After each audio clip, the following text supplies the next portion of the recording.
Hey guys, welcome back to the Full Coat. Been a little while since we've had a match and therefore a little while since we've had a video, but I felt like I needed to jump on and just have a little chat about the extremely disappointing and obviously very painful defeat again to Arsenal, this time at home, conceding the same number of goals, an enormous kind of aggregate defeat, 6 points taken for them this season.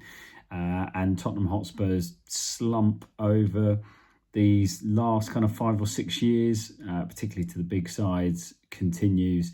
We continue to rack up these very unwanted records and, really disappointing performances to go with them. So let's have a little look at it. It was obviously Igor Tudor's first game in charge, a horrible game to come into. This Arsenal team are, they're probably the best team in the country.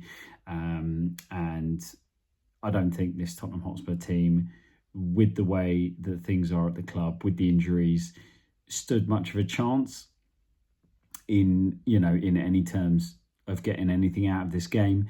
But I do worry a little bit about the state of the squad from a psychological point of view, because you would have thought that there'd be a bit more in this,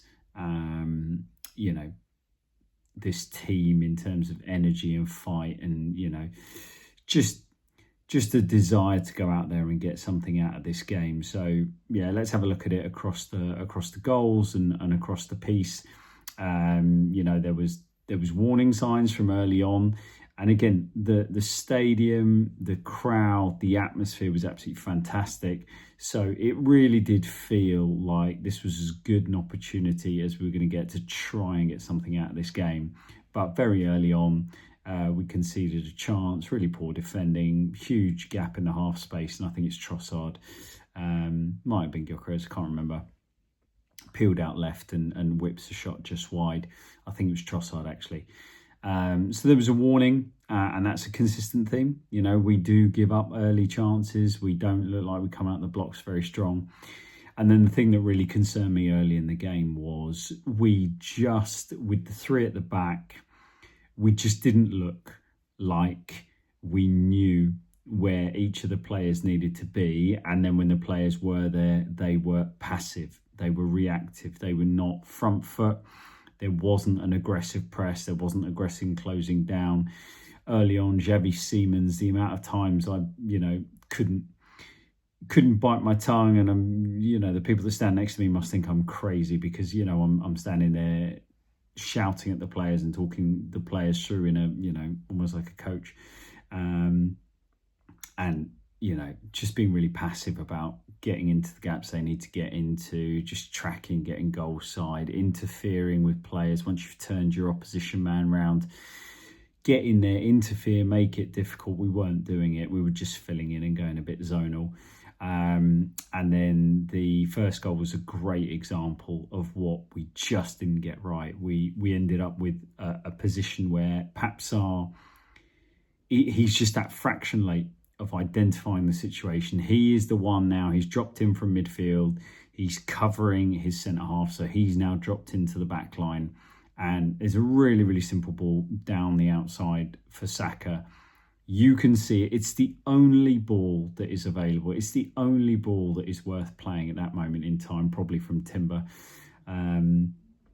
And we have to read that. You have to read that and be aggressive, get across, cover the ground, get into that space and make it a bit harder. He doesn't. He's just that fraction off it, and it just allows Saka easy possession. He gets a bit of luck. He pops it through Sar's legs and gets the run of it and gets the other side. But again, it's just these little things. It's about that bravery. It's about being aggressive. It's about reading the play, which I think our players are, really, really poor at doing, particularly from a defensive point of view. And, the next thing that happens is, again, we've dropped too deep. Nobody's picking up on the penalty spot. A ball played across. There's probably 3 Arsenal players who could have received that ball. And we even allow it to pop up and for Eza to smash it in. on a second touch in your penalty area, and you just can't afford that. You can barely afford a first touch. But yeah, once you got the time, it flicks up and you still get the second contact on it, you've got no chance. It's a guaranteed goal. So yeah, that was disappointment, just not reading that when you've got back three, not reading who needs to go in, who needs to engage. If they send their fullbacks up and you're using your wing back to cover, you've got to then have your midfielders ducking in to the half space gaps, the channels that will be created by the rotations of the opposition. This wasn't even a rotation. This was just literally a fullback playing a winger in from a very small in to out movement. It was, pretty basic stuff. So that was a bit symptomatic of where we were at. We obviously get a bit of luck. We go straight up the other end a couple of minutes later and we manage to equalise. So again, you just feel to yourself, can we use that? Can we use that energy? Can we do something and get something out of this game? And we managed to get through to half time, even though Arsenal dominated the half. And again, for me, that's all about that passive low block and, the inability to really read where every player needed to go. The other thing I would say about the first half as well is just there were hints of the stuff that was costing us during the injury crisis under Postecoglou. So there's a couple of occasions where we were asking Archie Gray or particularly Jed Spence to come flying up, and they're late. They're miles off it. Arsenal had so much time to just secure the ball. One player moves and that's all they needed to get out. There was never enough intensity on it that they needed, multiple moves and multiple passes to get out. It was literally one player moves and all of a sudden they got a player in space, usually tucked in the middle of the field, which is where it's a bit narrow in a 3-5-2. So yeah, disappointing to see that. Disappointing to see that players didn't commit to the man-to-man stuff. And I mentioned this, I've had a chat with Jim over on the Oso Spurs channel, so check that one out yesterday. But we saw only one example of what Tudor, from what I can see, normally does with his three at the back. Really, really brave at sending his wide centre halves up. I think Mickey van der Ven went up once. They got round it, as I said, with one player, one movement, one pass, and that was it. Van der Ven was done. The defenders were no longer interested in coming up the pitch and trying to do the man-to-man stuff, and therefore it just led to us dropping all the way back into a low block and effectively became attack versus defence. So yeah, we were probably pretty fortunate to get out of the half at 1-1, and good on Kolo Muani. He was probably the one player that came out with a bit of credit. He did well. He fought tirelessly against the big centre-halves and he got himself a goal. Probably should have had two, but then Tottenham doing Tottenham things. Let's come out in the second half. Let's keep it tight. Let's try and keep the psychology of the game, get them nervous, quiet the fans. No, let's concede very, very quickly from a very, very poor goal.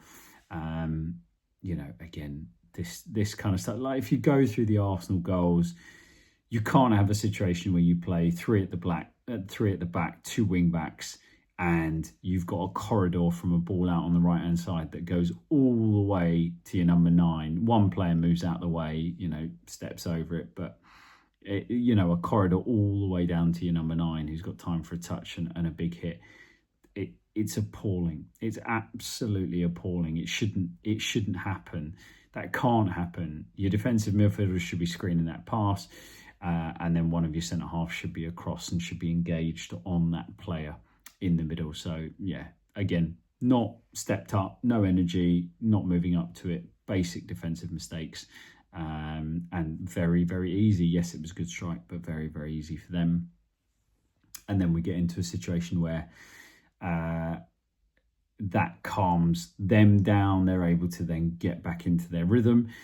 We did get, again, a situation, a bit unfortunate, I think. I think everybody will agree, even neutrals, that if the Ekitike goal stands against Tottenham, then the Muani goal stands and we should be 2-2. But it didn't, and it's not necessarily the wrong decision, but the Ekitike goal should also have gone the same way. That's just the consistency that's required in that situation. If we do get that goal, who knows what situation we find ourselves in. We didn't deserve it, but it doesn't matter whether you deserve it, being 2-2. it again can shift the momentum of the game. It didn't happen. It went against us, which is what happens when you're not playing very well. You don't get the decisions. And then Arsenal go on to punish us again. Again, another really poor situation to find yourself in. And, you know, a couple of one-touch passes is all it takes in the mid to final third. And that's enough to take the entire Tottenham team out and get Eza back in on goal.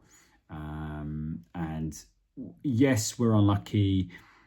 You know, the ball played through. I think it's a save by Vicario, and it kind of hits the back of Palhinha and falls to Eza. But again, Eza's got time for a touch and then a finish. You can't afford that in the box.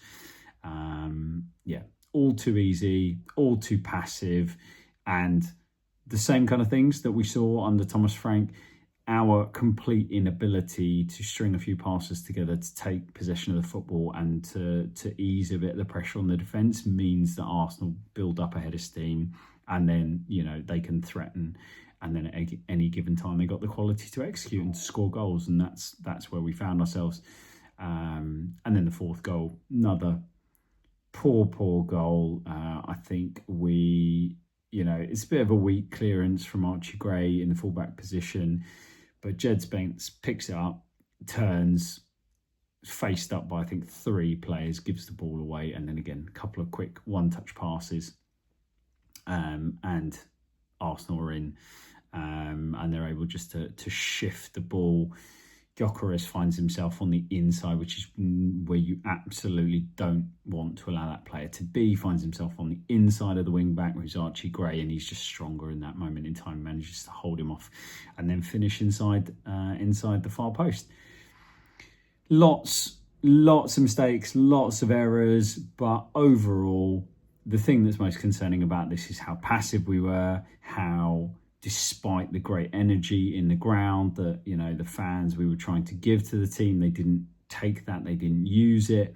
And it just feels like these players have been so defeated by the coaching that's happened so far, the results that we got, the style of play, the injuries, just everything, the lack of support from the club in terms of signings and bringing in the right players and getting stuff over the line.